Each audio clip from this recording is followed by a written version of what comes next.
On ouvre donc cette Europe 1 13h avec cette fronde agricole qui se durcit. Au total, 12 000 agriculteurs sont mobilisés sur près de 120 points de blocage. En Île-de-France, 8 autoroutes sont toujours partiellement bloquées. Guillaume Dominguez, vous êtes sur l'autoroute A10 à hauteur de Janvry, c'est dans l'Essonne, avec des agriculteurs de la FNSEA et des jeunes agriculteurs.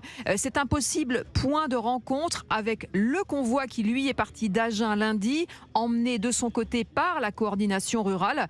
Et désormais, de possibles confrontations entre les deux mouvements pourraient avoir lieu.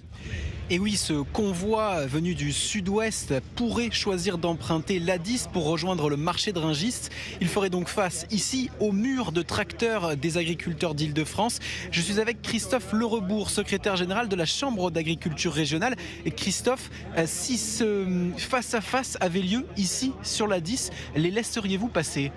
Écoutez, vous voyez, aujourd'hui on est tous agriculteurs, donc nos collègues ont raison de venir avec nous faire cette revendication qui est très forte dans le monde agricole.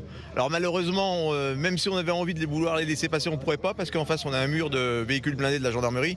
Donc pour moi, il faut qu'ils fassent attention parce que ça ne va pas être le bon chemin pour aller à Rungis. Donc ils seraient obligés de repartir dans l'autre sens parce que nous on ne peut pas passer.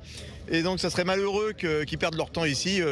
Je pense qu'ils auront l'intelligence de prendre une autre route. Alors on sait que vos deux mouvements sont plutôt d'accord sur le fond mais pas vraiment sur la forme. Craignez-vous de possibles tensions entre leur convoi et votre rassemblement ici ? Non, je pense que nous sommes assez tous intelligents pour comprendre que nous, on choisit d'essayer de communiquer avec les Français pour leur expliquer notre mal-être.